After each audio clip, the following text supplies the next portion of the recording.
Kata orang, memperbaiki rongsokan yang sudah dibuang itu sama saja seperti bermain gitar listrik di tempat yang sama sekali belum ada aliran listrik. Namun waktu itu Jack telah membuktikan semua itu bersama teman-temannya. Seperti yang bisa kamu lihat, satu set hub roda yang berkarat parah dan penuh luka ini seharusnya sudah dibuang. Namun bagi mekanik Pakistan, ini hanya sebuah perbaikan kecil yang tidak membutuhkan biaya besar. Tanpa berlama-lama, sang mekanik memegang jangka sorong, melakukan pengukuran presisi pada bagian yang rusak. Kalau dunia perbaikan punya tingkatan, maka perbaikan hub roda yang dihadapi kali ini, bagi mekanik Pakistan hanyalah perbaikan dasar. Setelah pengukuran selesai, sang mekanik pun mengunci kuat hub roda truk berat ini pada ragum, lalu mulai menggerinda di bagian tepi patahan. Soal keretakan hub seperti ini, sebenarnya di Pakistan bukanlah hal langka. Penyebabnya ada dua. Pertama, cacat pengecoran seperti pori penyusutan akibat proses dan iklim, yang membuat material rapuh sejak lahir dan menurunkan kekuatannya. Kedua, dan ini yang paling mungkin, adalah kelebihan muatan parah dalam jangka panjang. Di tempat yang daya angkutnya terus-menerus menantang batas fisika, hub roda menanggung tegangan jauh di atas standar desain, hingga akhirnya mengalami deformasi dan retak. Namun, langkah berikutnya benar-benar membuat para termul melongo. Sang master memasang hub yang sudah digerinda itu ke mesin bubut, lalu menyatukan kembali bagian yang terlepas untuk langsung dilas. Jujur saja, metode perbaikan kali ini membuat saya ragu akan kekuatannya. Tapi kalau mekanik sudah berani menerima pekerjaan ini, tentu dia sudah menimbang risikonya. Berbisnis itu soal nurani dan keberlanjutan. Dia tahu betul, pengelasan sederhana saja tidak cukup untuk menopang beban truk, dan ternyata ini baru langkah pertama. Setelah komponen dilas sementara, ia menggunakan pahat bubut untuk membersihkan seluruh sisa las dan karat di permukaannya. Perlu sedikit edukasi di sini. Tanpa merusak integritas struktur, hub roda truk memang bisa diperbaiki lewat pengelasan profesional, tetapi ini menuntut kemampuan evaluasi yang sangat tinggi.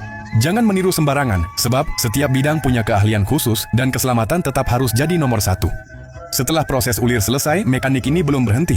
Kalau hanya dilas, itu namanya pekerjaan asal jadi.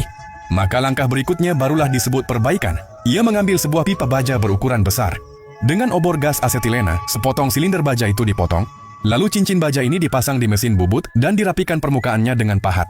Ternyata rencana sang mekanik ini adalah penguatan dengan teknik yang dinamakan cengkraman janda muda.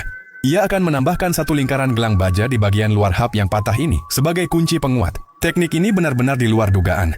Tujuannya jelas, memastikan kekuatan komponen sekaligus menjaga kualitas perbaikan. Perlu diketahui, hub roda truk besar biasanya terbuat dari besi cor nodular.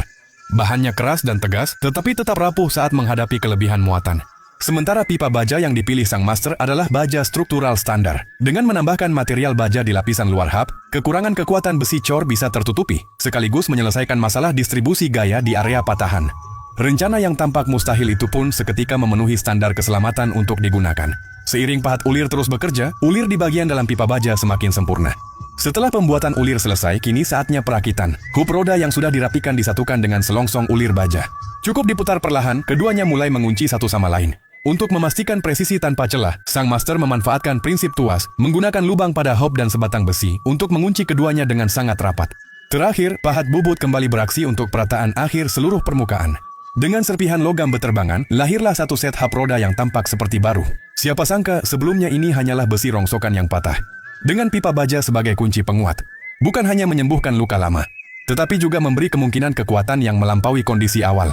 Di balik teknik yang sekilas terasa rumit, tersimpan pemahaman mendalam tentang sifat material dan kendali presisi atas struktur mekanik. Di tanah yang serba terbatas sumber daya, mekanik ini tidak memilih jalan mudah dengan mengganti komponen. Ia justru menggunakan peralatan kasar dan keterampilan murni untuk menunjukkan apa arti sebenarnya dari memaksimalkan fungsi benda. Yang berputar bukan hanya komponen yang telah diperbaiki, tetapi juga semangat perbaikan tradisional, menambal, menyambung, dan bertahan di era serba cepat yang gemar membuang. Meski tangan penuh oli, meski peralatan seadanya, seorang mekanik sejati tetap mampu membangun kembali tulang punggung baja dari puing-puing dengan kecerdasan dan keringatnya sendiri.